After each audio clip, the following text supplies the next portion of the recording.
Olá a todos, muito boa noite. O tema de nossa aula de hoje é sobre autarquias. Primeiro, vamos ver o conceito de autarquias. Autarquias, elas são pessoas jurídicas pertencentes ao direito público interno, ou seja, de dentro da administração pública, criadas por uma lei. Então, essa é uma das características principais das autarquias. Elas devem ser criadas por lei específica para realizar atividade pública da administração pública. Então, as autarquias são pessoas jurídicas de direito público interno, elas são criadas por uma lei específica, então há a necessidade de uma lei criada para regulamentar a atividade e a criação e todas as regras das autarquias, né? E elas realizam atividade pública administrativa. Né? Importante dizer que qualquer ente público, seja União, Estados, município ou Distrito Federal, pode criar uma autarquia, desde que tenha uma lei específica para realizar a atividade da administração pública. Então, este é o conceito de autarquia, né? Características principais: é uma pessoa jurídica de direito público interno, necessita para sua criação, para o seu funcionamento a criação de uma lei específica, então o Poder Legislativo deve atuar na criação da autarquia para a realização de uma lei para a criação e as regras da autarquia. Né? Além disso, ela realiza atividades pública administrativa e todos os entes políticos, a União, o Estado, os estados, os municípios e o Distrito Federal, podem criar ali as suas autarquias. O fundamento legal das autarquias está previsto no artigo 5º, inciso 1º do Decreto 200/67. E aqui está o conceito ali de autarquias, que é o serviço autônomo criado por lei com personalidade jurídica, patrimônio e receitas próprios para executar atividades típicas da administração pública. Então aqui no artigo 5º, inciso 1º do Decreto-Lei 200/67, há o conceito ali legislativo da autarquia. Quais são as principais características das autarquias? A primeira característica é a capacidade administrativa. Uma vez que as autarquias possuem capacidade administrativa, elas podem ser titulares do serviço público, né? Ou seja, elas propriamente executam, exercem ali o serviço público. Né? Então, elas são diretamente titulares do serviço público, enquanto que, por exemplo, a sociedade de economia mista ou as empresas públicas, elas simplesmente exercem o serviço público. Então, as autarquias, elas são titulares direto do serviço público, não simplesmente exercem o serviço público. Né? Diferentemente, como falei, das sociedades de economia mista e das empresas públicas, né? Também entes da administração pública indireta, a diferença entre as autarquias e as sociedades de economia mista e as empresas públicas é que as autarquias são titulares do serviço público, enquanto que a sociedade de economia mista e as empresas públicas, elas simplesmente e somente exercem o serviço público. A segunda característica das autarquias é a autonomia administrativa. Né? Por serem pessoas jurídicas, né? Ou seja, como já falamos no conceito de autarquias, que são pessoas jurídicas de direito público, né? Elas são, e por terem autonomia administrativa, elas são sujeitas de direitos e obrigações. Né? Ou seja, a lei que o criou vai determinar quais são os direitos e quais são as obrigações ali das autarquias. Além disso, elas podem gerir as suas próprias finanças, né, e podem gerir também a sua administração interna, ou seja, toda a administração das autarquias e todas as finanças das autarquias são realizadas pela própria autarquia. Né? Então, toda a receita adquirida ali pela autarquia, ela mesma que administra o seu próprio dinheiro, ela mesma que faz a sua administração. Tá? A terceira característica das autarquias é a responsabilidade objetiva. Tendo em vista que as autarquias realizam serviços públicos, desempenham serviços públicos, assim como a administração direta, né, a responsabilidade civil da autarquia é objetiva. Quando a gente fala em responsabilidade objetiva, que é a previsão do artigo 37, parágrafo 6º da Constituição Federal, quando a gente fala de responsabilidade objetiva, a gente fala que toda a responsabilidade daquele ente público independe da prova de culpa. Então, uma vez ocorrido o dano, a responsabilidade civil já acontece. Então, eventualmente, tendo algum dano para com o particular cometido pela administração pública, pela autarquia, no caso, a responsabilidade dela é independentemente da prova de culpa. Eu não preciso provar a culpa ou não preciso provar o dolo da autarquia na responsabilidade civil. Né? Uma vez que a responsabilidade é objetiva, eu não preciso comprovar a culpa ou o dolo da autarquia para que seja responsabilizada ela por, em virtude de algum dano cometido contra o particular. Então, se a administração pública, por exemplo, na autarquia, cometer algum erro, algum equívoco que fez com que causasse prejuízo ali ao particular, né, a responsabilidade da autarquia é objetiva, ou seja, independe de culpa. A quarta característica da autarquia é a relação com a administração pública direta. Né? Isso significa que as autarquias estão sujeitas ali ao controle da administração pública direta. Né? Ou seja, uma vez que quem criou a autarquia é um ente público, a União, o Estado, o município ou o Distrito Federal, né? Estes órgãos, os estados, os municípios, a União ou o Distrito Federal, podem controlar ali as autarquias, porque elas quem criaram ali as autarquias. Então, um exemplo, o INSS, por exemplo, que é uma autarquia criada pela União, a União pode ali controlar, né, a atividade do INSS. Se houver alguma ilegalidade cometida pelo INSS, a União pode ali intervir, né, e fazer com que a lei seja ali criada. Isso em respeito ao princípio da tutela, ou também chamado princípio do controle, que já estudamos. Né? Ou seja, a administração pública pode controlar ali os órgãos que ela criou. Então, se o INSS foi criado pela União, a União pode controlar, pode ali fiscalizar a atividade da autarquia, no caso do exemplo, INSS, que é sim uma autarquia federal. A quinta característica é a relação com terceiros. Né?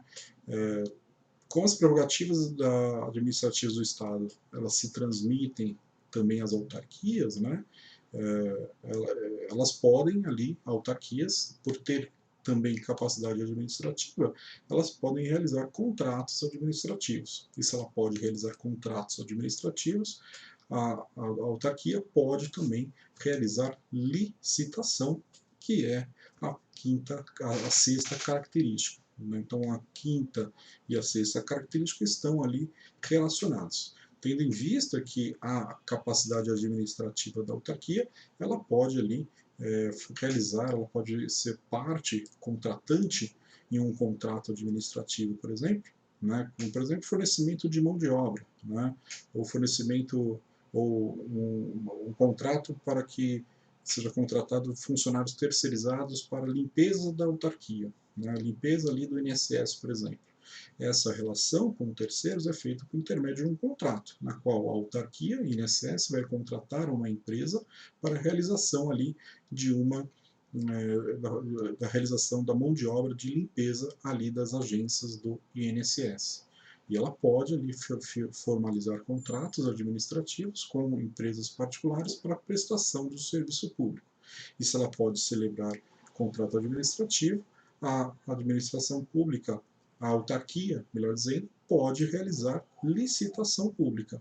Então, sempre que houver a necessidade de gasto de dinheiro público, gasto do dinheiro da autarquia, ela deve realizar licitação. Ela deve realizar a escolha de qual a empresa que vai ali prestar aquele serviço público. E essa escolha sempre vai ser feita por intermédio de uma proposta de preço, né? E normalmente a proposta mais baixa é a proposta que vai ser escolhida. Então, para a administração pública, para a autarquia realizar um contrato administrativo, contratar uma empresa para prestar um serviço para a autarquia, ela precisa fazer um contrato administrativo, né? O que é a quinta característica da autarquia, que é a relação com terceiros. E, além de ser feito o contrato administrativo, e para realizar o contrato administrativo, ela precisa fazer uma licitação. Ela precisa licitar, né? Para os agentes públicos que trabalham na autarquia, né, isso falando da próxima característica, que é os agentes da autarquia, para trabalhar na autarquia é necessário a realização de um concurso público.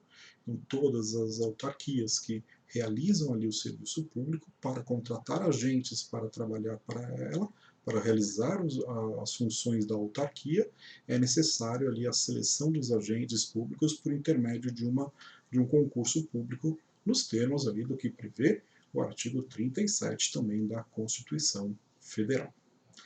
Os bens da autarquia, né, como a autarquia é criado por lei, criado pelo ente público, União, Estados, municípios ou Distrito Federal, né, os bens da autarquia também são bens públicos. E se são bens públicos, por força também de lei, eles não podem ser vendidos, somente por licitação pública, mas a via de regra não podem ser vendidos, não podem ser objeto de uso capião, que a gente chama de imprescribilidade dos bens públicos, né?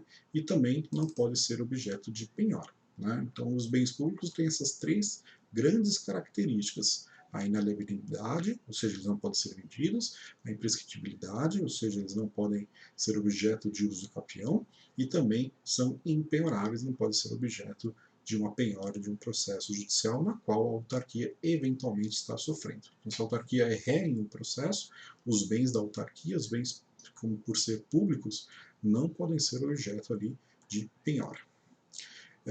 A próxima característica das autarquias é a característica da imunidade tributária. As autarquias, elas são imunes de impostos sobre o patrimônio, né? Como, por exemplo, o IPVA, o IPTU, são imunes também sobre impostos sobre a renda, o chamado imposto de renda, e também são imunes dos impostos sobre serviços, o ICMS, impostos da comercialização e circulação de mercadorias e serviços, né?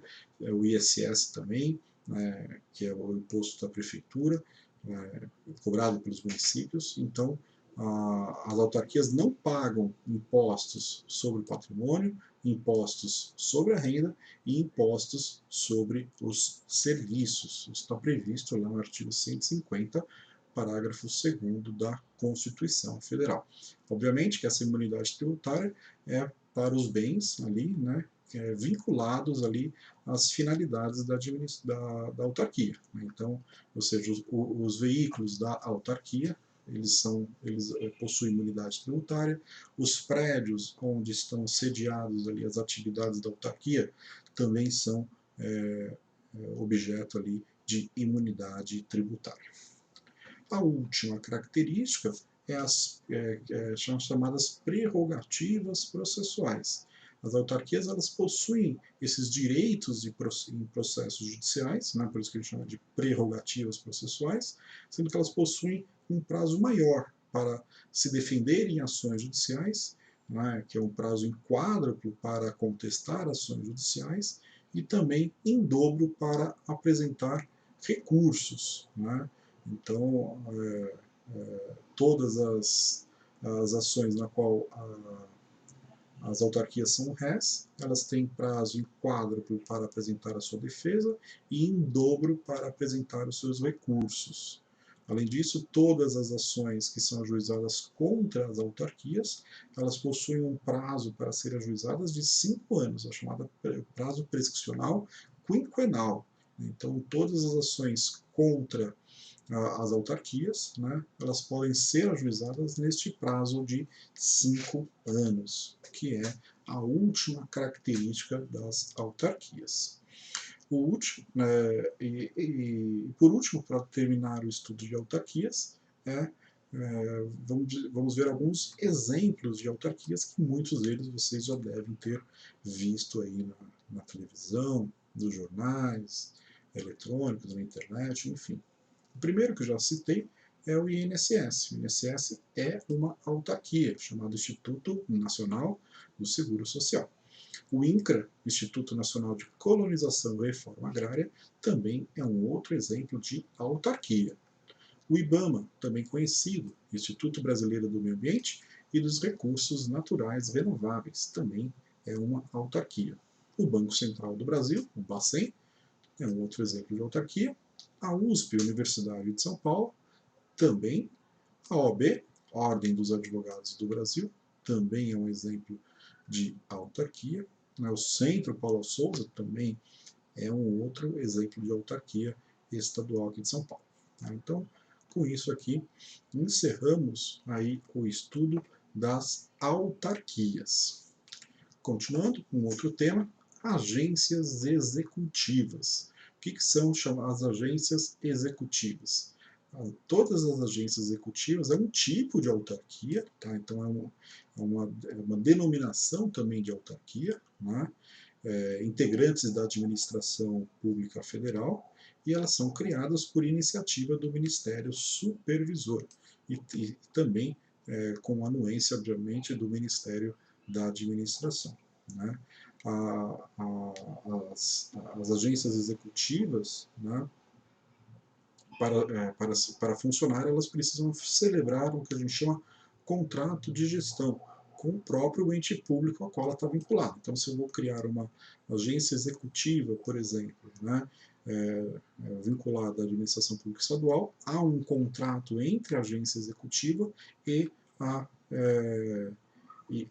o ente que a criou, no caso Estado, União, município, enfim. Se o município criar uma agência executiva, então o município vai criar um contrato de gestão, vai ser feito um contrato entre este ente público e a agência executiva, com todas as regras ali a serem seguidas ali pela agência executiva. Não pela necessidade do contrato, que ela não tem que ter uma lei para criar. Sim, né? Para funcionar uma agência executiva, eu preciso de uma legislação, porque a agência executiva é um tipo de autarquia, e se é um tipo de autarquia, já vimos que no conceito de autarquia é necessário a criação de uma lei específica. Então, da mesma forma, as agências executivas necessitam ali de uma legislação própria para que ela funcione. Né? Então, o que caracteriza a agência executiva é um tipo de autarquia, né, criada pela administração pública federal, por iniciativa do Ministério Supervisor, né, e é feita ali um contrato de gestão entre o ente público na qual ele está vinculado e também a própria agência executiva, que é ali vai estar ali exposta quais são as funções e quais são as atribuições aí das agências executivas. O conceito de agências executivas está previsto no artigo 51 da Lei 9749 de 98, que está ali o conceito de agências executivas. Né? E o grande exemplo de agências executivas é o Inmetro. Vocês já terem visto o Inmetro. O Metro significa Instituto Nacional de Metrologia, Normatização e Qualidade Industrial. Né? É um órgão, é uma agência executiva que vai trabalhar ali na qualidade, né, ali dos produtos levados aí ao consumidor. Né? Então esse é o conceito, a fundamentação legal e o exemplo de agências executivas. E para terminar na sala de hoje, agências reguladoras. Acredito que vocês já devem ter visto também agências reguladoras na internet, na televisão, né, ou algum canal aí de comunicação. O que são as agências executivas? As agências executivas, né, agências reguladoras. O que são agências reguladoras? São também espécies de autarquias, mas são chamadas autarquias em regime especial. Elas têm ali a função de regular ali, né, de fiscalizar um setor da atividade econômica, né, como telefonia, como petróleo, como transporte, né, como a saúde, né, os planos de saúde. Então, vários ramos da atividade econômica são regulados, eles são tratados pelas agências reguladoras, né? Elas, desculpa, elas atuam ali com independência, ou seja, elas têm a independência, né, por ser também uma autarquia. Então já vimos que as autarquias possuem sim independência, né, e, e a função dela é regular, é tratar ali, regulamentar ali os serviços da atividade econômica e verificar se há algum abuso, se há algum vício cometido ali por alguma empresa privada, né, que presta aí algum tipo de serviço, como telefonia, né, como os postos de gasolina, né, que também podem ser regulados por uma agência reguladora, né, os planos de saúde também podem ser fiscalizados por uma agência reguladora, né.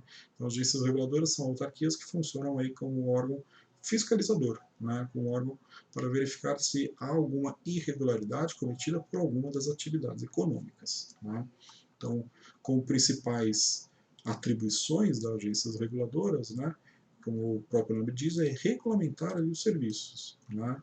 Elas verificam ali os limites, né, que podem ser realizados ali por alguma das empresas. Então, por exemplo, é verificado o valor máximo de uma concessionária de serviço público que faz a,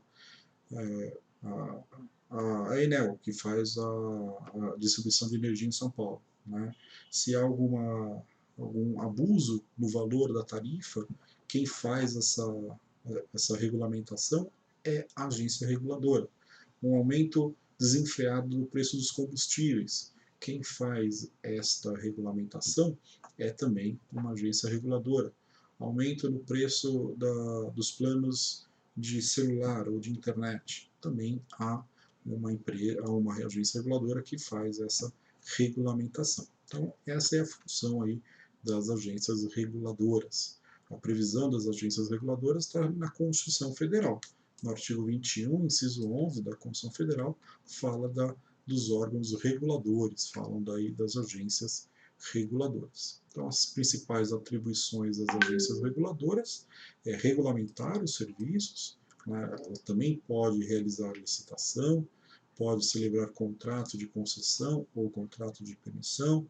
Ela principalmente define valor de tarifa e também a forma de revisão dessa tarifa, para, como disse, não ter abusos por parte das empresas daquela atividade econômica.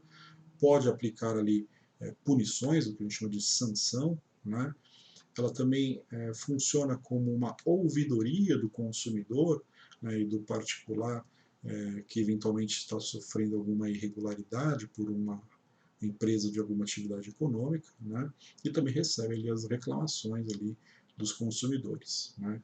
Acredito que vocês devem ter visto vários exemplos de agências reguladoras. A ANEL, perdão, Agência Nacional de Energia Elétrica, ela faz toda a regulamentação das empresas de distribuição de energia, né. Em São Paulo temos a Enel, temos no interior a Bandeirante, né. Temos várias outras empresas que fazem distribuição de energia elétrica em São Paulo, né? A Anatel, Agência Nacional de Telecomunicação, né?